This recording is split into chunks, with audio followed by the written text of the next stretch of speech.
আমার আল্লাহর পাওয়ার মুহূর্তের মধ্যেই গোটা গোডাউন থেকে বোমগুলা গোলা বারুদগুলা আস্তে আস্তে বাস্ট হতে হতে গোটা ক্যাম্প ওই হাফেজের মুখের ফুয়ে উড়ে চলে গেছে। এই দৃশ্য দেখে ওরা মুসলমান হয়ে গেছে। সুবহানাল্লাহ কোন মুসলমানদের বিরুদ্ধে যে এসে মুসলমানদেরকে মারতে চেয়েছিল, তারা মুসলমানদের পক্ষ হয়ে শেষ পর্যন্ত ওদের বিরুদ্ধে যুদ্ধ করেছে। রাশিয়ায় আফগানিস্তান তখন বিজয়ী হয়েছিল না বল। এরপরে আমেরিকার শত্রুরা 20 বছর ধরে আফগানিস্তানে তারা যুদ্ধ করেছে, তালেবানদেরকে ধ্বংস করতে পারে নাই। কারণ তালেবানদের কাছে ছিল জোরেখন কার কেতাব, জোরেখন কার কেতাব? ওই রবের কেতাব। সাহায্য ছিল রবের। আমার আল্লাহ পাক যাকে রক্ষা করতে চান কেউ তাকে মারতে পারে না। বলুন তো প্যালেস্টাইনের মুসলমানদের রক্ষা আল্লাহ করতে পারবেন না পারবেন না? জোরে কোন পারবেন না পারবেন না? আর এই যে গোলা বারুদে মানুষ তো মরবেই, মরলে লাভ আছে না লস আছে?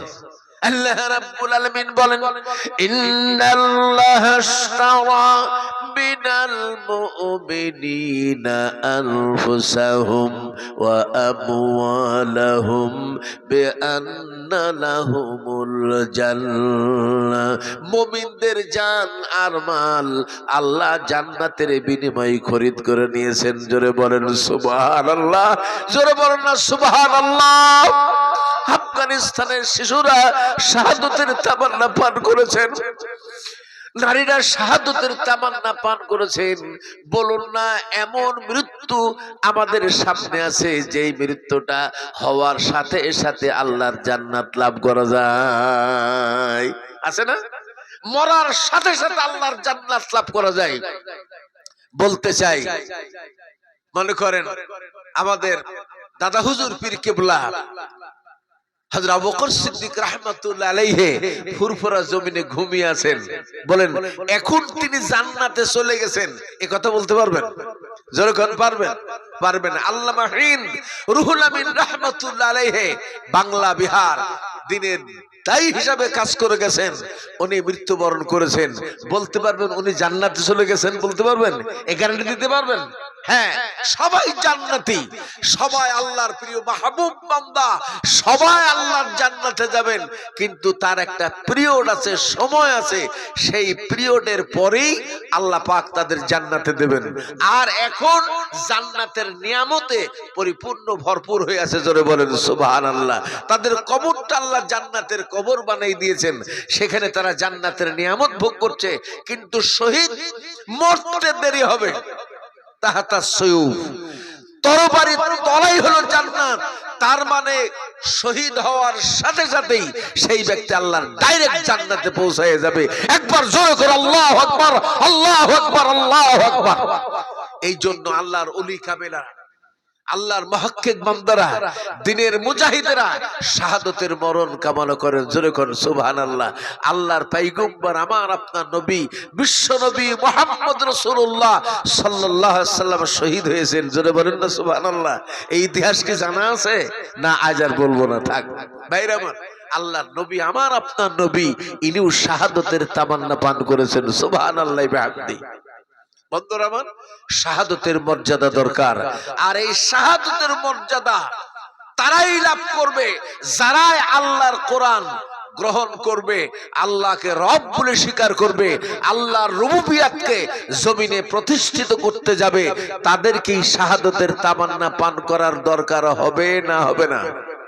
জোরে বলেন হবে কিনা? আমার বন্ধুরা, তাই আমি আপনাদের খেদমতে আরজ করতে চাই, আমরা কি সেই রবের দাসত্ব আনুগত্য করতে রাজি আছি সবাই? যখন রাজি আছি সবাই, যখন রাজি আছি মাশাআল্লাহ আলহামদুলিল্লাহ। আমার বন্ধুরা, তাই আমি আপনাদের খেদমতে আরজ করতে চাই, এই মাদ্রাসাটা হলো কোরআনের মাদ্রাসা। যখন কিসের মাদ্রাসা? যখন কিসের মাদ্রাসা? আল্লাহর ওলি প্রতিষ্ঠা করেছেন। এই জায়গায় আল্লাহর ওলিদের রুহানি আছে না নাই? যেরকম আছে না নাই? আল্লাহর ওলিদের রুহানি এখানে আছে। সুতরাং আল্লাহর ওলিদের রুহানি যদি আমাদের পেতে চায়, তাহলে অবশ্যই এই মাদ্রাসাগুলোর প্রতি আমাদের নজর দিতে হবে না? হবে না ভাইরা আমার? এবার আসুন, আমি আপনাদের খেদমতে, যেহেতু রাত শেষ হয়ে গেছে, তো এখন আলোচনা আর আপনাদের ভালো লাগছে বলেন? আমার তো মনে হয় আর ভালো লাগার কথা না, কি বলেন? হ্যাঁ, ভালো লাগার কথা। শেষ সাথে আমাদের ওয়াজ করার অভ্যাস নাই, কথা বলতে পেরেছেন? তারপরও ভাঙা চড়া ভাবে কিছু বলছি আমার বন্ধুরা। তাই আমরা, আমাদের রব হলেন আল্লাহ, এতে আমাদের কোনো দ্বিধা আছে কারণ? যখন কারোর দ্বিধা আছে, কারোর দ্বিধা নেই।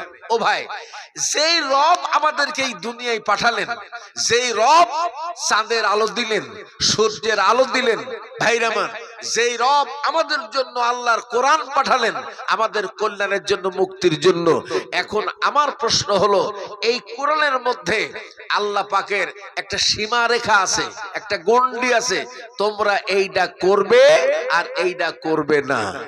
আল্লাহর এই কোরআনের মধ্যে আছে না নাই? এই হুকুমটা কার? জোরে করে, হুকুম কার? রব। আমার রবের হুকুম হলো, বান্দা তোমরা নামাজ পড়বে। নামাজ পড়লে হুকুমটা কে করেছেন? একটু জোরে বলেন না, কে করেছেন? রোজা করার হুকুমটা কে করেছেন? হজ করার হুকুমটা কে করেছেন? যাকাত দেওয়ার হুকুমটা কে করেছেন? পরের জমির আইল ছাড়তে কে বলেছেন? সুদ খাইতে কে বলছেন? হ্যাঁ, ও আপনারা বুঝে ফেলাইছেন নাকি? আমি না মনে করছি পাইকারি দরে বলবেন সবই আল্লাহ। কি কর, কি ভাই? আল্লাহ রাব্বুল আলামিন বললেন, বান্দা শোনো, আমাকে যারা রব বলে মানবে, আমি আল্লাহর হুকুমটা ঠিক এই রূপ ভাবে তোমাদের উপর আরোপিত হবে। আমি আল্লাহ তোমাদের একটা সীমারেখা এঁকে দিলাম, একটা দিলাম রেড সিগন্যাল আর একটা দিলাম গ্রিন সিগন্যাল। তোমরা গ্রিন সিগন্যালের মধ্যে থাকবে, রেড সিগন্যালের কাছেও যাবে না। যদি রেড সিগন্যাল তোমরা অমান্য করো, তাহলে আমি আল্লাহকে রব বলে মানা তোমাদের হবে মুনাফিকি। একটা রেড সিগন্যাল আর একটা গ্রিন সিগন্যাল।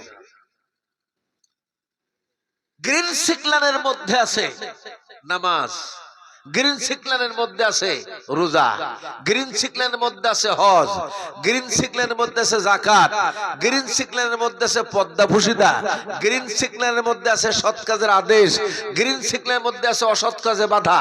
এগুলা কার সিগন্যাল? এরপরে ওই আল্লাহ বলছে, এবার তোমাদের জন্য রেড সিগন্যাল দিলাম, তোমরা সুদ খাবে না। যেরকম কি খাবে না? এটা জোরে বলেন, কি খাবে না? এখন যারা আমরা আল্লাহকে রব বলে মানলাম, শুধু খাইলাম, ওদেরকে রব মানা হবে? যেরকম মানা হবে? মানা হবে না। তাহলে আমরা সুদ খাওয়া হারাম না হালাল? একটু আওয়াজ দিয়ে বলবেন, সুদ খাওয়া হারাম না হালাল? মদ খাওয়া, চুরি করা, ডাকাতি করা, খুন করা, ধর্ষণ করা, বেপরদায় চলা, এগুলা কার? এগুলা রেড সিগন্যাল না গ্রিন সিগন্যাল? এগুলা সব রেড সিগন্যাল। এই রেড সিগন্যালকে যারা মানবে,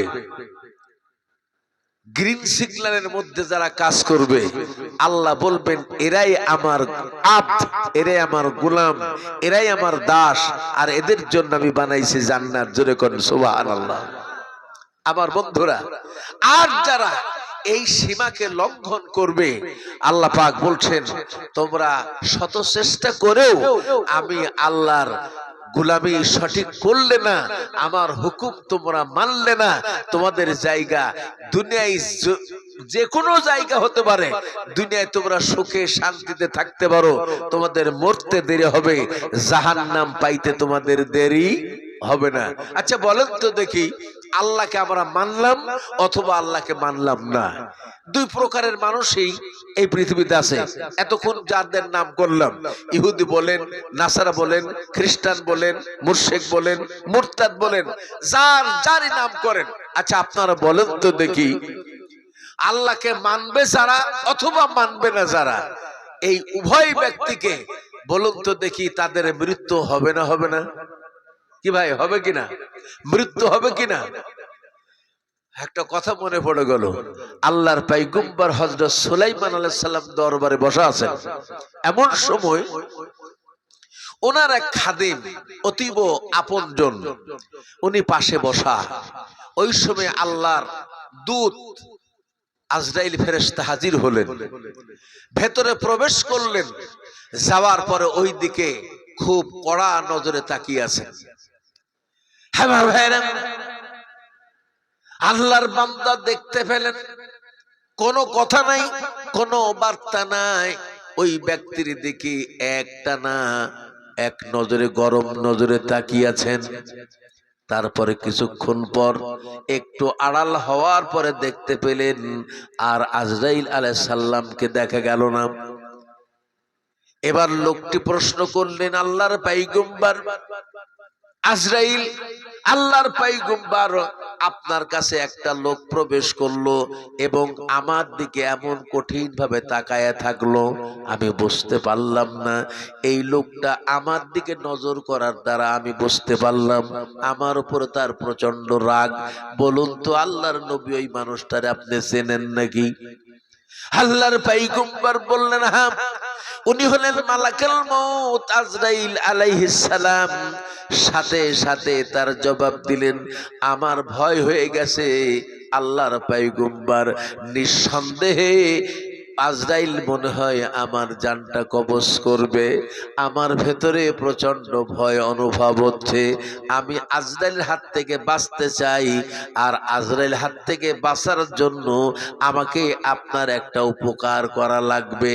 বলে, কি সেই উপকার বলো? বলো, বাতাস হলো আপনার তাবে, আপনার গোলাম। আপনি বাতাসকে অর্ডার দেন আমাকে যেন এক ধাক্কা দিয়ে ভারতের মাটিতে রেখে আসে। কারণ আজরাইল আলাইহিস সালামকে দেখলাম শামে, শাম আর ভারতের দূর অনেক বেশি। সুতরাং বাতাস ধাক্কা দিয়ে আমাকে হিন্দুস্তানের মাটিতে রেখে আসবে। আল্লাহর ফেরেশতা আজরাইল আমাকে তালাশ করে করে কোথাও পাবে না। যখন পাবে না তখন সে কি করবে? তখন আমার জানার কবজ হবে না। আচ্ছা, কোন আজরাইলকে তো টার্গেট মিস করে। কি ভাই, টার্গেট মিস করবে? টার্গেট মিস করবে না। আজরাইল আলাইহিস সালামকে দেখা গেল না। লোকটা তার বক্তব্যে আল্লাহর পয়গম্বর খুশি হলেন, আর খুশি হওয়ার পর পরে বলছেন, ঠিক আছে, আমি বাতাসকে অর্ডার দিলাম। বাতাসকে বলেন, বাতাস এক্ষুনি এই মানুষটাকে এক ধাক্কা দিয়ে মুহূর্তের মধ্যে হিন্দুস্তানের মাটিতে রেখে আসো। মুহূর্তের মধ্যে লোকটাকে হিন্দুস্তানের মাটিতে রেখে আজরাইল আলাইহিস সালাম, মানে বাতাস চলে গেছে। আর ওই সময় আজরাইল তার জানও কবজ করে ফেলাইছে। কথা বুঝতে পেরেছেন? জান কবজ করার পর আজরাইল আলাইহিস সালাম আবার ফিরে চলে গেছে আল্লাহর পয়গম্বর সুলাইমান আলাইহিস সালামের কাছে। যাওয়ার পরে বলছেন, কি ব্যাপার আজরাইল, আপনাকে দেখলাম আমার এখানে আসতে, একটু বেড়াতে, একটা মানুষের দিকে তীক্ষ্ণ দৃষ্টিতে তাকিয়ে থাকতে, এরপরে আপনি হাওয়া হয়ে গেলেন, আবার আপনি ব্যাক করে ফিরে আসলেন, ব্যাপারটা কি? বলছে, আল্লাহর পয়গম্বর, আল্লাহ আমাকে নির্দেশ করলেন যে দেখো, এই কালারের মানুষ, এই চেহারা, এই মানুষটাকে হিন্দুস্তানের মাটিতে তাকে তার জানটা কবজ করে নিয়ে আসো। আমি ছবি নিয়ে হাজির হলাম, দেখি লোকটা আপনার দরবারে বসা। আমি তখন চিন্তায় পড়ে গেলাম, আল্লাহ আমারে বলল হিন্দুস্তানের মাটিতে এই লোকের জান কবজ করতে, অথচ এই লোক আছে শামে, আমি হিন্দুস্তানের জান কবজ করব কেমনে? টাইমতেই আল্লাহর পয়গম্বর, আপনি আমাকে কাজটা সহজ করে দিয়েছেন। আমি আপনার এখান থেকে যেই হিন্দুস্তানে তালাশ করতে যেই দেখতে পেলাম, বাতাস এক ধাক্কা দিয়া ওরে হিন্দুস্তানের মাটিতে পৌঁছাইয়ে দিয়েছে। আমার জান কবজ করা সহজ হলো, এক্ষুনি ওর জানটা কবজ করেই আপনার কাছে ফিরে এসেছি। দেখছেন কায়দা? তাহলে ওই আজরের হাত থেকে বাঁচা যাবে? আল্লাহ পাক যদি বাঁচান, কেউ মারতে পারবে? একটা ছোট্ট উদাহরণ দেই। আল্লাহ কত বড় রব চিন্তা করেন। হযরতে ইউনূস আলাইহিস সালামের নাম শুনছেন আপনারা? যদি শুনছেন, আল্লাহ পাক ইউনূস আলাইহিস সালামকে পাঠিয়েছিলেন নিনুয়া নামক এক শহরে। এখানে মোট জনসংখ্যা ছিল 5 লক্ষের উপরে। আল্লাহ পাকের নির্দেশ ছিল, আমার পয়গম্বর ইউনূস আপনি ওই নিনুয়াতে মানুষকে আমার দ্বীনের দাওয়াত দেবেন। আমি রবের আনুগত্য, দাসত্ব, গোলামি যতদিন পর্যন্ত ওখানে প্রতিষ্ঠিত না হবে ততদিন আপনি ওই জায়গা কখনো ত্যাগ করবেন। এটা কার হুকুম? যেরকম কার আদেশ? আচ্ছা, আল্লাহর আদেশ যদি নবীরা অমান্য করে থাকে, যদিও করে নাই কোনো কারণে, যদি ভাই কি শেষ করে দেবো নাকি? ও 1 নম্বর 2 নম্বর তা তো বটেই, 1 নম্বর 2 নম্বর তো লাগবেই নাকি বলেন?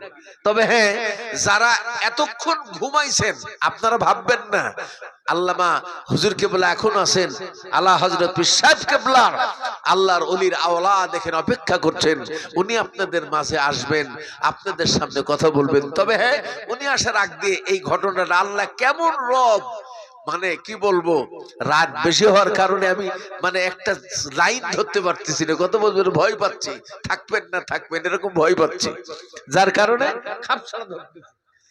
কি ভাই? তো এখন আপনারা মোটামুটি আছেন তো সবাই নাকি বলেন? তাহলে আমি এই ঘটনাটা শোনাই। আল্লাহ কেমন রব, আল্লাহ ইচ্ছা করলে বাঁচাইতে পারে, ইচ্ছা করলে মারতে পারে। আমার ভাইরা, আল্লাহর পয়গম্বর হযরতে ইউনূস আলাইহিস সালাম দীর্ঘ 40টা বছর ধরে মানুষের সামনে দ্বীনের দাওয়াত দিলেন, তিনি ক্রন্দন করলেন।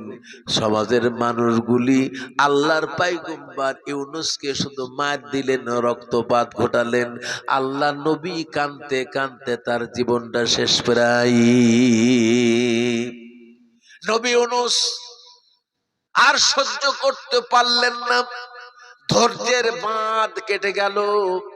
আল্লাহর পয়গম্বর ঘোষণা দিলেন, ও নিনুয়ার মানুষেরা, 40টা বছর ধরে তোমাদের আঘাত আমি খুব সইলাম, আমিও তো একটা মানুষ, আমার আর জীবনে সহ্য হয় না।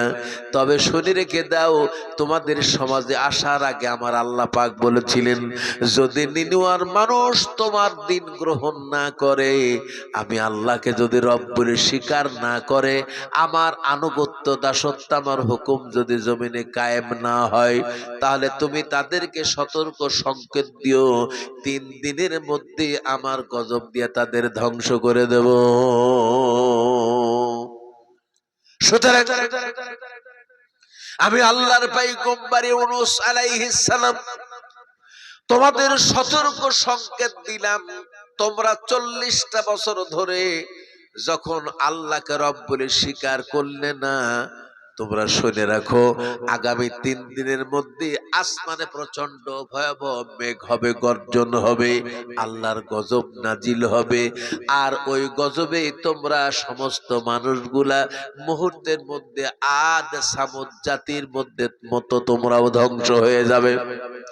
আল্লাহর নবী তাদেরকে এই দাওয়াত দেওয়ার পর, এই ভীতি সন্ত্রাসের কথা শোনানোর পরই আল্লাহর নবী ওই সমাজে থাকলেন না, নিনুয়া শহর তিনি ছেড়ে দিলেন। আল্লাহর পয়গম্বর একাকেই নিনুয়া ছাড়লেন না, ওনার একজন স্ত্রী ছিল এবং দুইটা কলিজার টুকরা সন্তান, একটা বেশ একটু বড় আর একটা ছিল খুবই নাবালক, কথা বলতে পারে না। এই 2টা বাচ্চাকে সাথে নিলেন, প্রাণপ্রিয় স্ত্রীকে ওর সাথে নিলেন। নেওয়ার পর শহর যখন ত্যাগ করবেন, এমন সময় সামনে বিশাল একটা নদী পড়ে গেল। আল্লাহর পয়গম্বর নদী পার হওয়ার জন্য বাচ্চা এবং স্ত্রীকে সাথে করে নিলেন। আমার ভাইরা, আল্লাহর নবী স্ত্রীকে এক হাতে ধরলেন, এক বাচ্চাকে কাঁধের উপর তুলে নিলেন, আর এক বাচ্চাকে বড়টাকে নদীর কিনারায় রেখে দিলেন। বললেন, কলিজার টুকরা সন্তান, আমি তোমার বাবা ইউনূস তোমার মা আর তোমার ছোট ভাইকে নদী পার করে রেখে আসি, পরবর্তীতে সেই তোমাকে নিয়ে আমি খরস্রোতা নদী পার হব। বলুন তো, আল্লাহ যদি ধরে, হাত থেকে বাঁচার কোনো সুযোগ আছে নাকি? আল্লাহর পয়গম্বর এইবার বাচ্চাটাকে কাঁধে নিলেন, স্ত্রী ডান হাতের মধ্যে শক্ত করে ধরলেন, নদীর মধ্যে যেমন নামলেন, এক কদম দুই কদম সামান্য কিছু দূর না যাইতেই প্রচন্ড খরস্রোতা একটা ধাক্কা এসে আল্লাহর পয়গম্বরের উপর আঘাত আনলো। এক ধাক্কায় স্ত্রী আল্লাহর নবীর হাত থেকে ফসকায়া স্রোতের তালে নদীর পানির মধ্যে ডুবে কোথায় যেন হারিয়ে গেল। স্ত্রীকে ধরতে গিয়া একটু শক্তি প্রয়োগ করলেন, এমন সময় শরীরের ঝাঁকুনি আর কলিজার টুকরা ছোট্ট মাসুম বাচ্চা সহ্য করতে পারে নাই। শরীরের ধাক্কায় কাঁধের উপর থেকে বাচ্চাখানা ছোটকে পানির স্রোতে ভেসে গেল। স্ত্রী পানির স্রোতে কোথায় যেন হারিয়ে গেল। সন্তানটাও যখন পানির স্রোতে ডুবে গেল, বলুন তো আল্লাহর নবী এখন চিন্তায় পড়ে যাবেন না যাবেন না? আল্লাহর পয়গম্বর স্ত্রী হারা সন্তান হারা হয়ে গেল। এদিকে পিছন ফিরে যখন তাকাই, দেখতে পাই কিনারায় যে সন্তানটাকে রেখে তিনি এসেছিলেন ওই সন্তান আর জীবিত নাই। সন্তান চিৎকার মেরে বলছে, আব্বাজান, রয়্যাল বেঙ্গল টাইগার চিরজীবনের জন্য আমাকে জঙ্গলে নিয়ে গেল, আমি মনে হয় কোনোদিন আপনার চেহারা আর দেখতে পাবো না। বাবা বাঘে নিয়ে গেল, বাবা বাঘে নিয়ে গেল। আল্লাহর পয়গম্বর হযরত ইউনূস আলাইহিস সালাম আল্লাহর দরবারে বসে, আল্লাহ, আমি তোমার পয়গম্বর, নদীর মধ্যে স্ত্রী চলে গেল, সন্তান গেল, আমার সন্তান বাগে নিয়ে গেল, আমি নিঃসন্দেহে কোনো অন্যায় অপরাধ করেছি, যেই অপরাধের কারণে হয়তো বা তোমার হাত থেকে বাঁচার আমার পথ নেই। রব্বুল আলামিন, এখন আমি কি করতে পারি? আমি তো ফিরেও আর যেতে পারবো না, কারণ 3 দিন পার হয়ে গেছে, না জানি খোদার গজবে নিনুয়া সম্পন্ন ধ্বংস হয়ে গেছে, এখন যায়া আর কি লাভ হবে? আল্লাহর পয়গম্বর